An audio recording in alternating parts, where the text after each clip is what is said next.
Guys, this is another YouTube video and I apologise in advance if it's a bit all over the place, it's a bit dishevelled, because I've not had a chance today to sit down and properly film a YouTube video.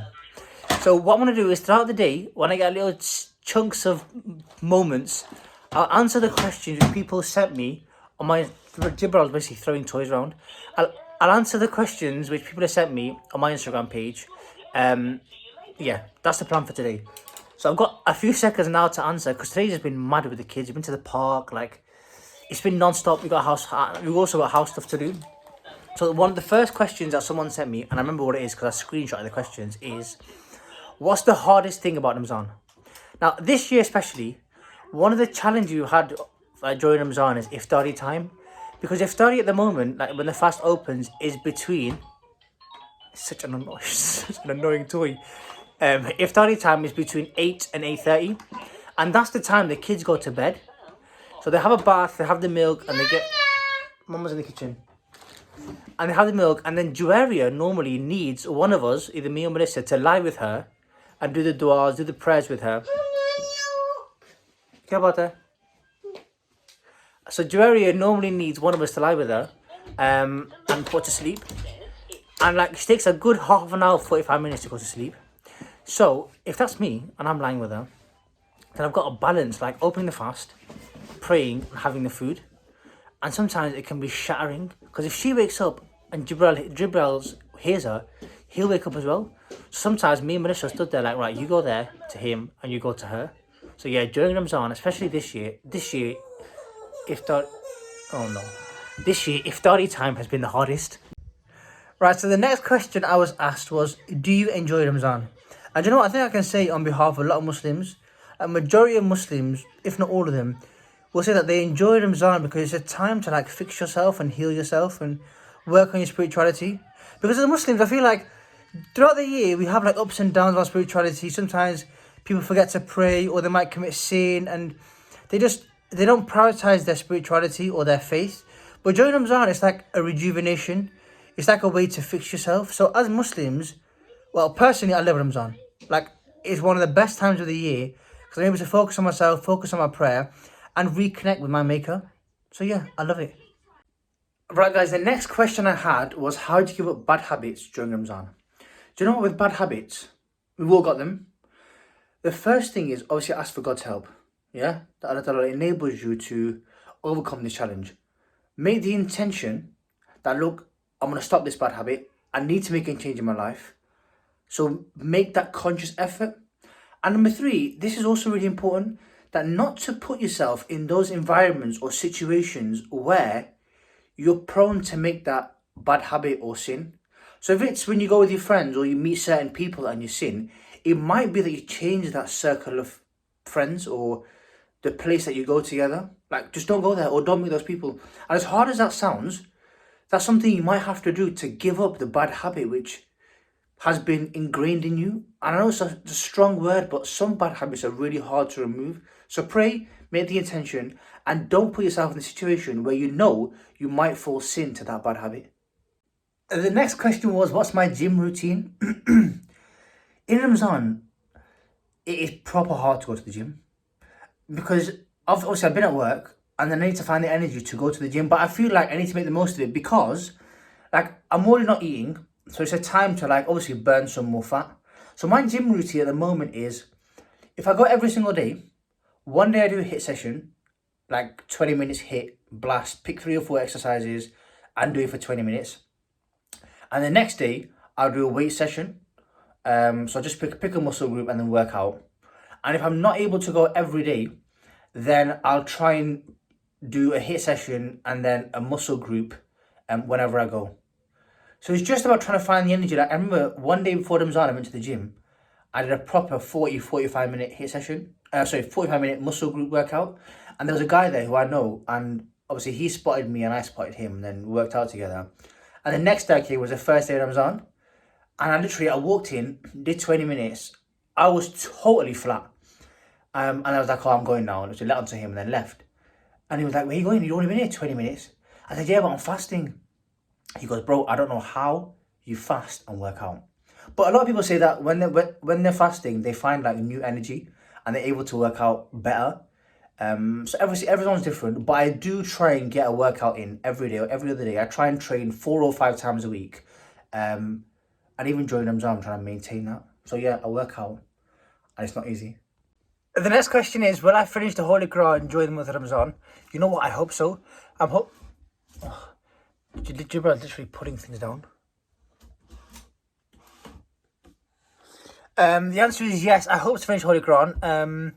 I try and read a quarter apart after every namaz, just so I can finish it.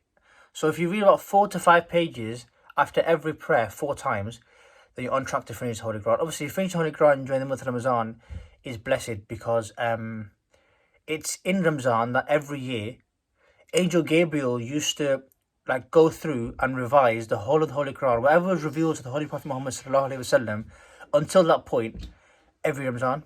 That's why Muslims try to finish the recitation of the Holy Quran during the month of Ramadan. And Jibril is smacking the cupboard on my back. So that's the answer to that question. He's on a mission to climb inside the wardrobe. He loves just sitting in there, closing the door. The next question is, can a non-Muslim fast? And the answer is yes, they can. I've got a friend of mine, he's not a Muslim. And this year he said, look, you know what? I'm trying to find myself. And I want to keep the fast during Ramadan. And he said, I feel like I'm in the right place at the moment to be able to fast. And he's not a Muslim. And I know a lot of people, I think there's a police force who we're working with as a community. I think over 40 members or 40 police officers are fasting.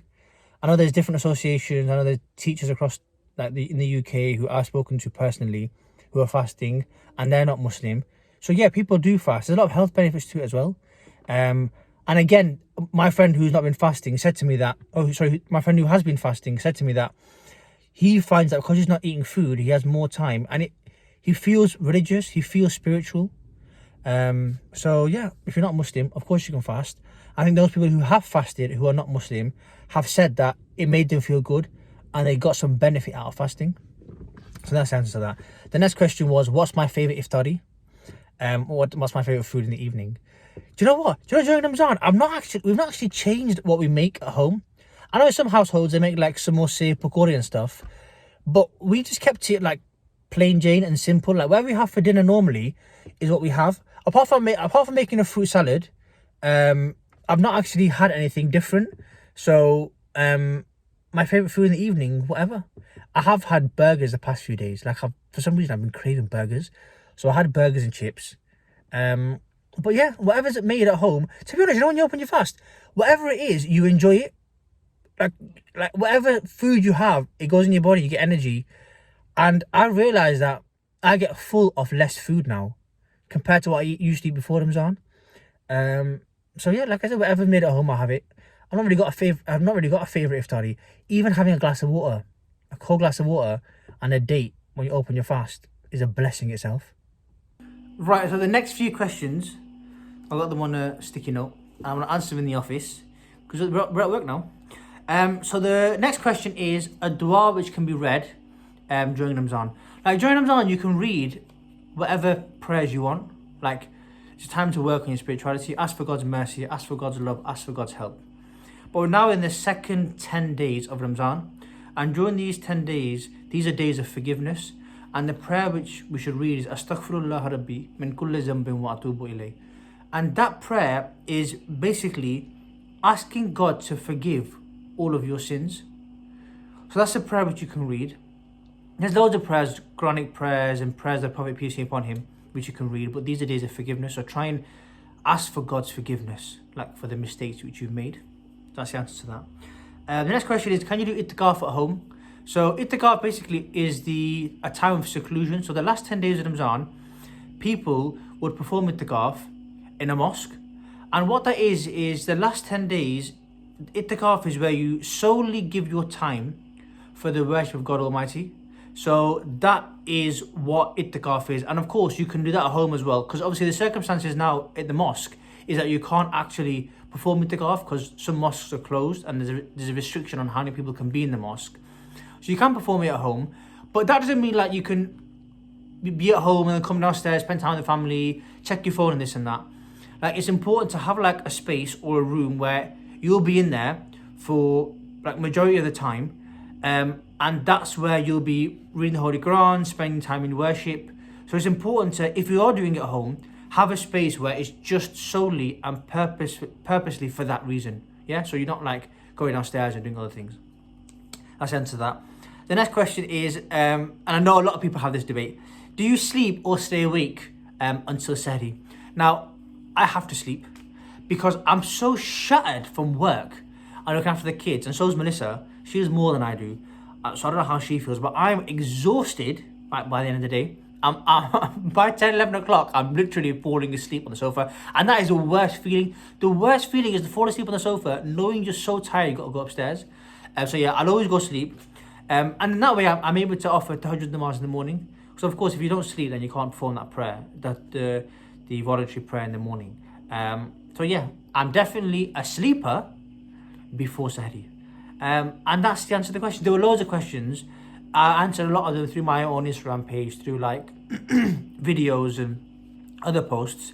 So yeah, here are the answers. Well, they were the answers to the questions which you asked about Ramzan. And hopefully it'll give you a bit more of like an insight as to how I spend my Ramzan. And I'm sure people can like resonate with some of the stuff which I do, because like everyone's going through the spirit and the time of Ramzan together. So yeah, have a fantastic rest of Ramzan.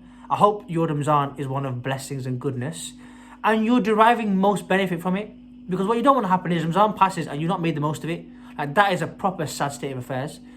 So yeah, have a great rest of the day, and stay blessed.